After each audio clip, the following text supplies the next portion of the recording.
Balandi MKTV News, mbote na bino bisika boali. Merci pour notre temps na bino, merci pour la fidélité, la confiance au besoin de sa chaîne na bino MKTV News. Chaîne nous a sa bino ba information vraie na temps réel. Tout ça na pour la motivation, il y a libération, il y a mboka na biso République dite démocratique du Congo. Tout ça na pour encourager jeunesse na biso congolais et ba na prendre responsabilité, ba na prendre conscience et à izala capable de défendre ba droit na bango, ba droit moko noble ou etali marambu na bango, etali vie sociale na bango.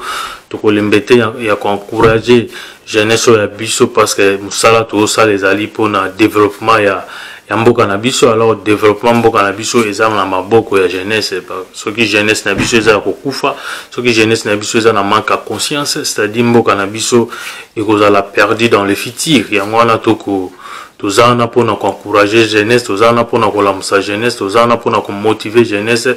Onyo so jeunesse azoko mona ezoko spécialité, onyo so jeunesse azako subir na temps o tozana ngona moment ya difficulté mboka na biso ezako leka suite ya ba manque de volonté, il y a ba politicien, yango mboka na biso ezako subir o tozoko subir o yango jeunesse na biso pe ezako payer ba pot cassé par manque de volonté politique, manque de volonté de nos dirigeants, de nos députés. Voilà, il y a un autre rôle embêté. Il y a qu'à certaines jeunesse nabiso à se prendre en charge, à tellement à déclarer bah droit où ils allaient noble, bah droit où ils libérer na bulbumbu où yazanango, aïe bah na côté les mappé, aïe bah na yoki sa mungongo na ye na ba dirigeant ou baza ko diriger. Voilà, avant ya ko kende ko beta lisolo na biso na sujet na biso alelo otali biso pour la première fois.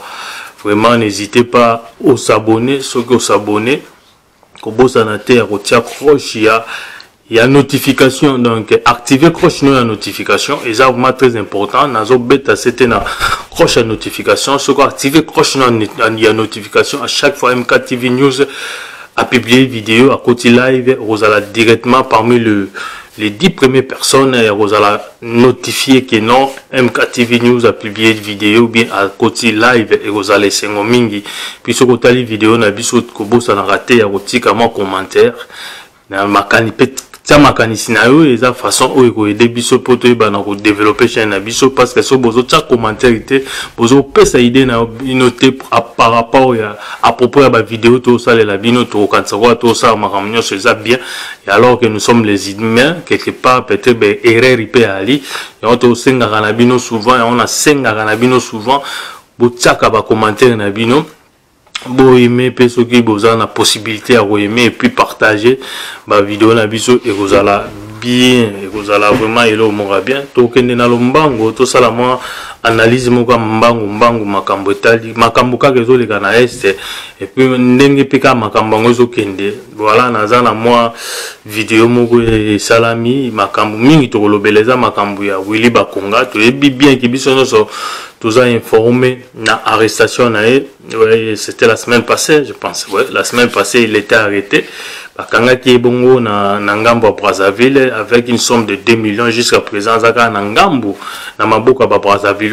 Voilà, donc mboka na biso zaka bongo information zo zalate procédure ni bazo ko mener pour na ko rapatrier na RDC pour à faire face à la justice congolaise, la justice à la République démocratique congolaise, tous aux assuités, mouvement à se prononcer, gouvernement à se prononcer, justice n'a pas à se prononcer, bah éclairer biso na dossier ya Willy Bakonga. Voilà, na zappé na besté ya mona na ye ndenge ye pe azoko poster nde ba omene ba vie ya bagala na Dubai nde azoko mene na bambongo ya ba congolais nde azoko mene ba vie ya gala ndenge bazoko sakana na mbongo ya ba congolais na balancer le bino image wana et puis na kati ya vidéo wana lisusu tozali na déclaration ya police ya policier congolaise azako lela ba pasi na bango na gouvernement ndenge ya sundoli bango ndenge ba pesa bango mutuka na ba sundoli na bango mutuka essence ba pesa bango te bango mo ba déprendre ni ba ocha essence na mutuka ba police yokutaka oyo Félix Tshisekedi asombaki ayaki nango na Congo pona ba policier do ba pesa bango ba mituka na ba policier pona na boulot mais ba pesa ka bango pétrole te à l'image et puis on revient. L'argent que vous voyez, c'est l'argent qu'a volé l'un des ministres, le ministre de l'enseignement. Ces garçons que vous voyez, ce jeune homme n'est pas un chef d'entreprise expatrié ou quoi que ce soit, non, pas du tout, mais bel et bien le fils de Willy Bakonga. Il se la coule douce, voilà, hein, en de bonnes compagnies, dans des yachts, avec votre argent. Donc l'argent des Congolais. Les ministres de l'enseignement, son fils se la coule douce avec des beaux postérieurs à Dubaï. Hein, donc nous ne mentons pas, vous voyez les paysages. Comme vous pouvez le constater, le peuple congolais souffre, le peuple congolais n'a pas de quoi manger. Ça, ce n'est rien que le fils du ministre de l'enseignement. Alors maintenant, tous les autres, vous imaginez combien ils ont engrangé, combien ils ont ramassé, et ils vivent la belle vie. Pendant ce temps, le peuple congolais souffre. Lorsque nous sortons, lorsque nous marchons pour réclamer de meilleures conditions de vie, du travail, ainsi que les moyens de subsistance pour le peuple congolais, il y a ce qu'on appelle voilà, les talibans ou autres qui se mettent à attaquer les peuples, qui se mettent à injurier. Et mes chers frères et sœurs, comme vous pouvez le voir, ils se la coulent douce, ils ont une belle vie. Pendant ce temps, on a des pauvres imbéciles. Écoutez-le, regardez. Vous avez une institution qui est habilitée et pour sécuriser la population. Mais quelque part, la police, il y a un moyen.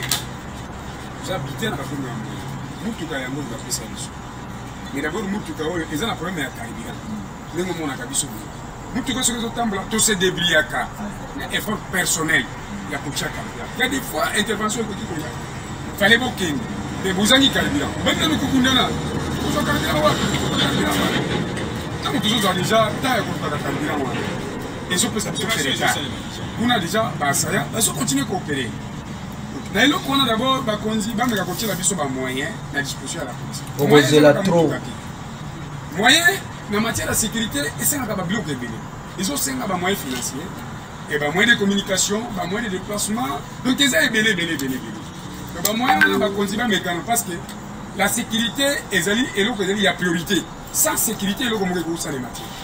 Je crois même que pour battre, il faut sécurité. Pour que maman bakende bilan, il faut sécurité. Pour que nana biso bakende na classe, il faut sécurité. Pour que minganga ba kota pe na hôpital ba traiter ba faut sécurité. Donc sans sécurité, mboka iko marcher té. Il faudrait ba konzi ba joie makambo ya sécurité en main parce que sécurité zo ko engager biso nyos. Même biso moko. Tout ça peine insécurité. Lorsque makambo bozo salé et tout ça ko tambola tout ça na matériel qui. Ce qui to kota mina ba bandi armée. Pour se défendre de la manière. Mais tout ça dans matériel. Pour tout un affrontement, pour se défendre, tout ça, les Osenga, tous les jeunes hommes, tout ça, de bonne volonté, tout ça, souci, il y a patriotisme. Mais tout ça, pour ça, on dit, Sunga Bisso, Bazou, moyen, bâtir la Bisso, la discussion à la police. Pour que les policiers, ça, la moussala, n'ayez pas enseigné. Pour qu'on combattre la peuple dans le parce que si vous avez un niveau que Basaya, vous pouvez coopérer dans 4 yamboka. La barricade nzela na balabala, na 4 yamboka. Ils ont été dans Zamba. Et comme sabotage.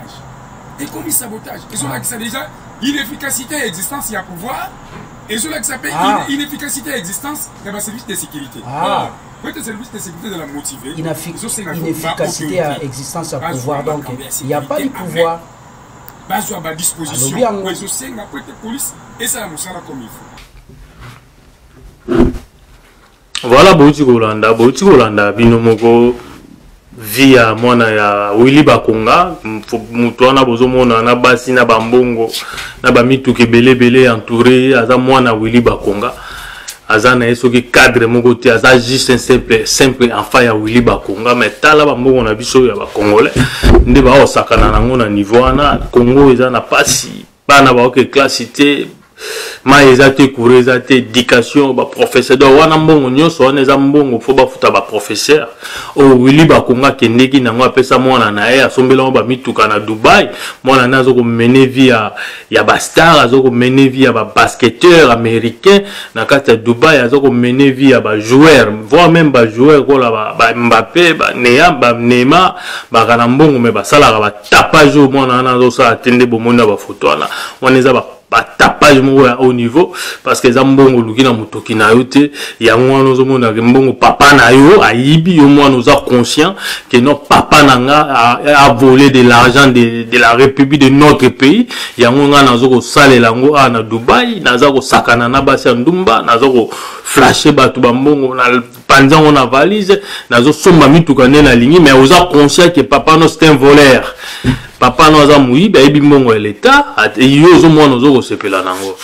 Et puis bah policier n'a habité pourquoi bah policier va développer le moro boy donc c'est un symptôme moro boy n'a habité comme on y n'a robengango comment on dit que tomba mourir na mutazo ko nyogola yo bah policier va tomba mourir na batu ba nyogola ba tomba mourir na ba gouverneur ba tomba à mourir na ba ministre ba tomba mourir na ba président ba nyogola bino yo moko zo sa ba déclaration na que non vous équipez ba pesa bino mutuka mais bino mobo débrouiller naissance ezala raté so déjà mutuka ba pesi bino ba lobi bino mobo débrouiller sans alors que c'est que ba futa bino te c'est que salaire ya la raté mais ba to ba nyoko la bino bo tomba mourir na ba tant to belé la bino que bozala na sima population pour population ibana ko se libérer so ki population nya sa moi pas liboso bino ba police boya na ba gaz na bino boko boaka komana oyiba ba kana e komi na ngoko na bino ba policier e komi cop na bino ba policier ya Congo donc boko ma ko sepela que non ba tu ba organiser ba marche parce que bobi ke na marche wana boko kanga batu boko yiba batu ba téléphone boko tia batu maboko na pochi boko benda ba chombo boko kutana na bambongo batu boko zwa batu ba caméra na bango donc e komi cop donc marche na Congo na République démocratique surtout na Kinshasa marche comme quoi ba policier bazara ne singo soki ba oki ke marche moko esalama ata marche ezoko tala vraiment soutien marche wana fallait que ala na soutien ya ba habitant ya est mais voilà nde ba policier ba commission moko la marche moko ndike soki marche moko bazoko sala marche contre Félix Tshisekedi ba policier ba eda donc on a levé comme cop donc ba yibo phone ba kotso maboko na kati mboka ngona habité eza vraiment na ba inconscient na mboka na biso ba inconscient baza e bandi na chef na bango président zo kité donc kiti na ba institution nyonso Congo ba institution nyonso Congo ça la raté ba inconscient na ba inconscient ne ba la on n'a pas de dirigeants conscients na ba institution nyonso Congo donc le pays est par terre. Le Congo est un pays riche. Le Congo a tout pour vivre riche, mais les Congolais font tout pour être pauvres. C'est ça le problème. Le Congolais, il a tout pour être riche, mais il fait tout pour vivre pauvre. C'est ça un Congolais. On a tout pour être riche, mais nous faisons tout pour vivre pauvre. Pas si nous asigana. Yo policiers zoko tomba mourir na watu bazoko nyokola yo. Pourquoi pas autant la makanisi la population? Pourquoi la population a là changement dans mboka? Bino ba policier boza concerné. Oui, bien sûr, boza concerné. Tala outi ko sa ba déclaration. Yo mo tala ndenge ou déclarer que non gouvernement ya biso inefficacité à gouvernement na biso. Yo mo outi déclarer non na yo. Mais comment on tomber sur mourir na bato na ba yo mo outi ko déclarer que baza ba incompétent? Comment on tombe à mourir na bango? Comment on protéger bango? Comment on empêcher la population à défendre des causes nobles, causes libérer toute une nation, y compris nos policiers. On empêcher la population à déclarer cause noble. On dirait que les policiers va foutre plus que la population. Alors que les policiers, on a la population, ça la marche pour que nous tient ma beaucoup dans la poche. au tchabat maboko na poche kanga bato bete o l'accent qui brutalité moko ya voire même ba pigimo ba vivre na forêt au bazana civilisation ils vivent mieux que nous bato biso toza civilisé na Kinshasa. Les pygmées là sont bien organisés que voire même les Kinois. Oko jamais ko tomber muto nyoko la yo jamais ko tomber amoureux so monde salva pas boza la derrière to bele la bino to ça la peine na ba policier na ba militaire soyez derrière la population bon accompagner population na idéologie nango ya ko libérer mboka na idéologie nango ya ko ça la révolution na kata mboka na po mboka na soto kebo na bino c'est le système on a un problème du système. Le système est mal. Bagota batu ya pa ata ba ya 16 ans. Bagota ta 10 avant ya Congo. Tozala na bango te malheureusement. Ezara exemple na oloba. Bagota ta 10 avant ya Congo na kata gouvernement, mais le système est tellement mal que le système wana eko dominer kaka ba savana pe ba olukaka bakota na système wana ya corruption, système wana ya faitoire riche, système wana ya self-service donc comme gouverneur comme ministre comme gouverneur ya ville songolo pakala comme wana pona self-service ou se servir non pas pour servir la population. C'est ça le problème c'est le système. Alors pour casser un système tout le système au roi biso RDC on a pona ko casser complètement. Ils ont un parlement, ils ont un ministre, ils ont un parlement, ils ont arranger le système. Non. Parce qu'ils profitent. Ils profitent dans le système. Ils ont profité.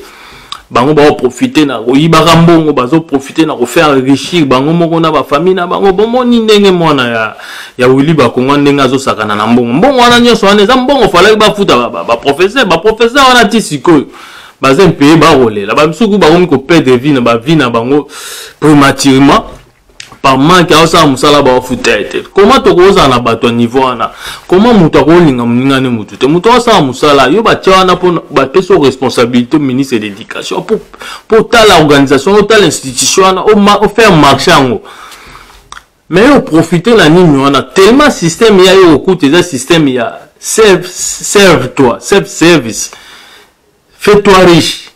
Il y a le bino nga pena profiter kana zozo ngana yiba na pesa kama na ngana Dubai somba ba mituka la bana ba sandumba na Dubai. Alors que ba professeurs ils ont des familles ba pesa ou ba transmettre ba na maele pour lobito na ba cadre lobi peto na ba député ou ba changer les biso makambo. Bon futa ba professeur na te quel niveau ya ba dirigeant to na quel niveau inconscience. Yango to belela na police ba policier ba soda bo ala na sima population parce que bitumba o biso to sala oyo eza bitumba ya biso te eza bitumba ya vie sociale ya congolais nyonso ya ba institution nyonso eza bitumba ya changement de système eza tellement mal que bato bazo koka kolongwa na système wana te puis système wana etikala jamais kolonga na ba assemblée nationale na bango na palais du peuple ou bien na ba réforme ba proposition ba réforme il a fallu non changer te bato wana ba tsika soit disant ba gouvernement de warriors mais le système n'est pas le système de warriors système est tellement mal système wana c'est banda kala et vendre bota misisa wana donc c'est difficile que muto non na sala na gouvernement te abandi ko sala na gouvernement sika ayamba mo dominer système wana non le système va toujours le dominer donc il peut encore taga na système wana. Pour mon avis, bateau baza ba malhonnête. Ba maman na soki maman wana soki eva wana. Afinga Tshisekedi mais il a se retrouvé na gouvernement ya Tshisekedi. Est-ce que bateau ba na ba position? Quel est son intérêt? Il ba bengi akoma akota na gouvernement directement accepter invitation sans oublier qu'il y a ça là qui ba déclaration négative pour le président actuel, ça ma mauvaise déclaration, ma vidéo est tamboulée ce qu'il est là. Il est moins conscient. Bon, ça n'y était vidéo à ça là. Mais il nous remet de pousser le lot, bengi à côté de la gouvernement. Qu'est-ce qu'il va faire?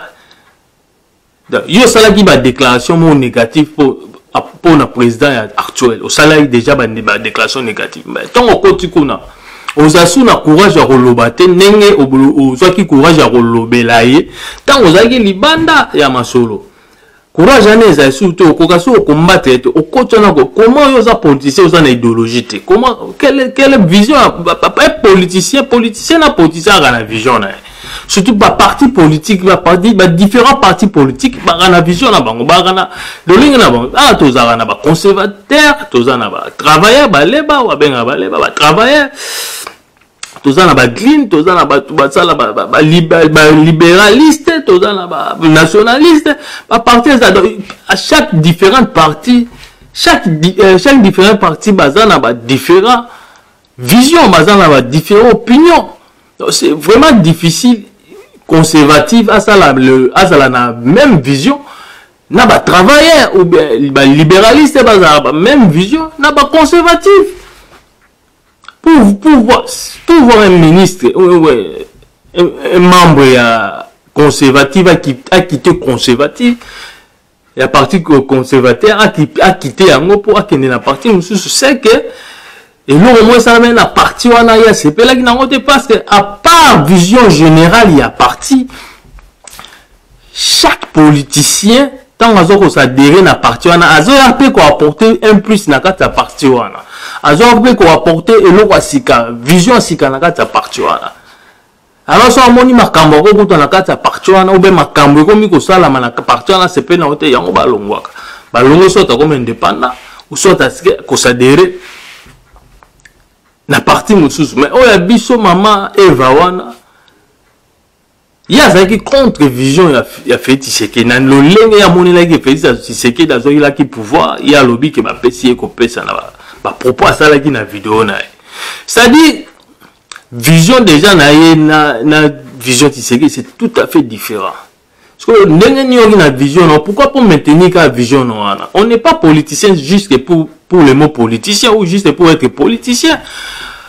Si on a choisi d'être un politicien, c'est pour amener quelque chose, on changer, on met un plus dans la politique, on changer système, on changer façon de la politique. Voilà, vous avez la passion, muto a la passion, il y a métier nae, a Rolanda Bilanda landate, a Rosala na alignement, a Rosala ako maintenir vision ya ozaka toujours na kata vision ako bano kango sanisa vision na vision bato ya finga kilo IRT ya fingi bato hier lobby nango ake asangani suna bango sadi ko bato na nyoso ba OK ka juste pour nos intérêts na bango vous voulez topé ça ezaka liambata l'homme mutazonga ga mulolenge mutazonga ga na yemoko mutu l'homme balobaguni na fazeta donc mutazonga ga lolenge azali na lenga de oh nyoso ba côté ze bandel bo mona ba hypocrisie ne ko salama ils vont ba parola ba mafuta mbila ba parola ba mafuta ya nzoi na miso batu ba ko parola ba mbeba population congolais ba ko loba mingi bo mona mo extrême mais tant ba ko pese la en face ba zongi ga nde ba laki parce que ce sont les mêmes personnes, les mêmes idéologies. Il y a self-service, les mêmes idéologies des égoïstes, les mêmes mentalités. Donc, le système, il y a doit être anéanti seulement par une révolution de la population congolaise.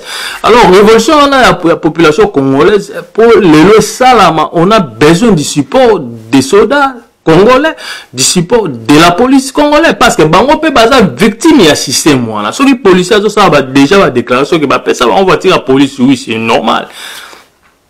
Mais ba ça bango sans citer au tchana mutu ka fasi wana. Il peut alobi abaki ça sugi na ka ta alobi na ta voiture na ba ka équipement. So qui peut-être na ba patrouille ba ça la ba kutani na embuscade moyen de se défendre et ou à la tête. Asuika wana tête ya o ça ba propos a bengi gouvernement la biso a lobé ça inefficacité et puis ils en avaient compétence. Il a dit ça dans la vidéo. Non, c'est la vidéo on a souka pour tous comment la biso pe na souka calamité.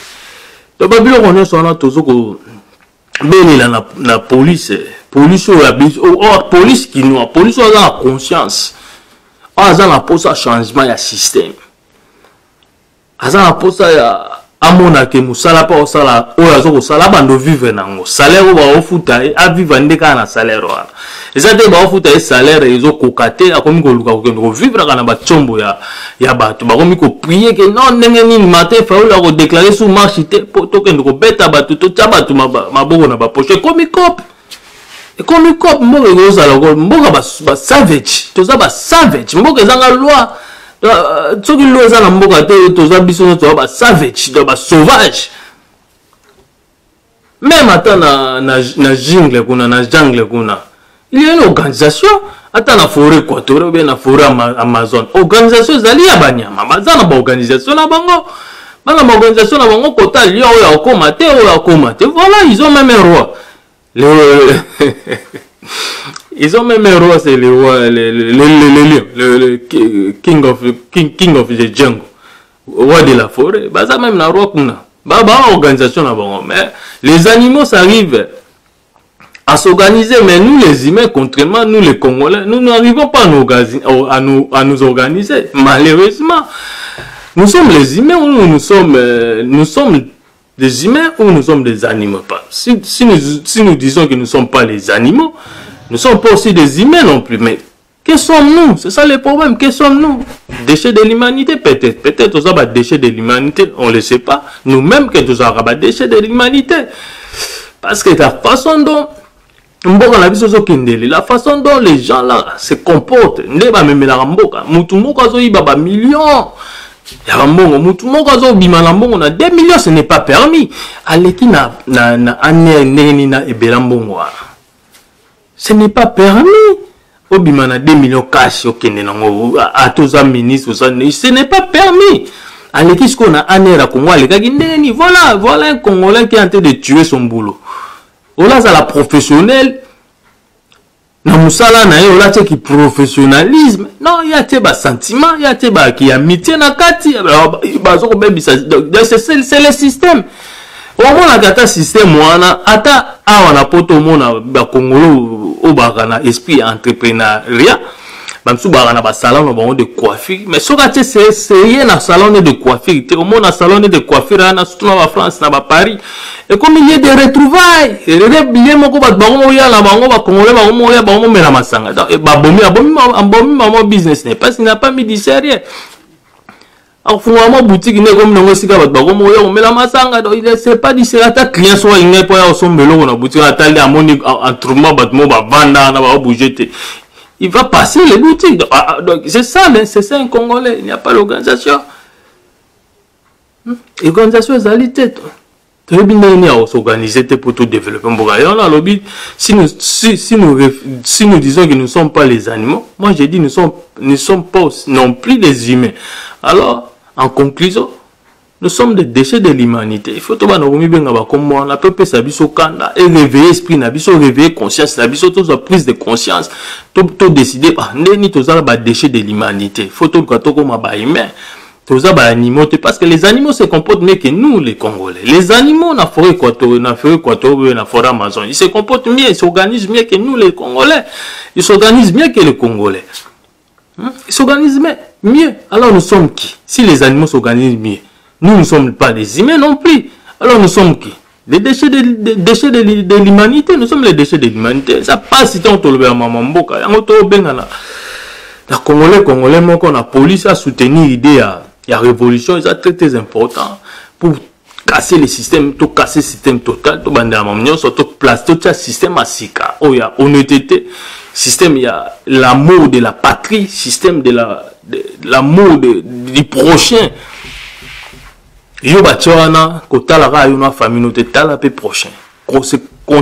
C'est constater que bande mi pesaka na salaire na constater yo moka na salaire ba futo yo ministre so besoin ja ba mbongo belé salaire na bino za déjà suffisant et ça déjà suffisant à part salaire bozado na ba mitu ka pesa bino ba frais d'émission ba pesa bino mais c'est constater na salaire na yo so ba pesa so ko sali demande ou budget ba pesa budget pour na musala na yo. Ça les la bidjana et bon samboka ça l'amour de la patrie quand même c'est ce que nous demandons alors so bon matango bo la samour en ante ya patrie Nous lançons des messages de révolution. Nous demandons à la population de se révolter. Aussi, nous demandons aussi à la police d'avoir conscience que non, il y a l'incompétence, il y a l'inefficacité du gouvernement. Et les polices aujourd'hui, si on se sentit abandonnés par le gouvernement, qui peut abandonner, on peut savoir boulot tant que les policiers, mais on peut savoir équipement. Pourquoi? Pourquoi être un policier si on te donne du boulot? Mais on peut savoir équipement. On te donne une voiture de la police, mais on peut savoir essentialité. On tient la moto quand on peut tambour. Le bano que nous ça la patrouille na butu, mais on peut savoir équipement et défense la patrouille. Babi non que nous empêcher marcher que ça la na ville à Kinshasa. Bah pesio gaz lacrymogène au boire na marche on a pour disperser la population mais bah bon ça on peut ça yo masque à protection gaz on est soit mutunyo soza yime ça au boire goza la et soit pe na policier voilà et on tous appelle na ba policier conscient ba policier ba comme on prise de conscience ba ya ba na sima idéologie ya révolution ba na sima population ba tiko tia ba kale ba tika ko tomba mourir na bateau ba onyo la bango. Au moins bateau mourir na bateau na bateau baza ko nyoga m'appelle ko la bango ba former unité ba former force tout ça la révolution on tout casser système voilà minga ko bezalaki mais tu préférer tout souka lelo et si ka auto suki malheureusement je dois finir parce que on doit avoir une fin on doit avoir une fin. À chaque chose, on doit avoir une fin. Et vous allez le moins bien. Au Betamil Babo Talabiso pour la première fois. N'hésitez pas, abonnez-moi. Si vous abonnez-moi, vous avez activer cloche il y a notification. Et vous allez le moins bien, si vous activer cloche notification. Donc, comme vous avez vidéo, vous avez préféré na imbelanzambe na nganzembo na ye. N'engé na mesana koyemba na yemba yon e bandelité mais na suka na préféré na tchama bonza na ngana suka ka ande bozalaka ke no église comme na suka sangwa belela bino pasteur abelela bino kota ba 50 kota ba nini bo abotya mabonza ngana kota offrande na ngai ko yembela nzambe parce que c'est ça la meilleure offrande que nzambe accepta que ça offrande ya Abel to yembela nzambe la biso elongo. Mon Dieu, mon roi, je vais chanter tes louanges. Mon Dieu, mon roi, je vais exalter ton nom. Mon rédempteur, mon bon berger, la Pentecôte, tu déverses ton esprit. Tu m'as baptisé de l'Esprit Saint du feu. Christ est en moi, l'espoir de la gloire, les rochers des anges et l'agneau de Dieu. Papa, tu es bon, oh oui, Père, tu es bon. Mon Dieu, tu es bon, oh oui, Papa, tu es bon. Je te bénirai, je t'exalterai, je te célébrerai toute ma vie. Combien tes bontés sont si précieuses, oh Dieu.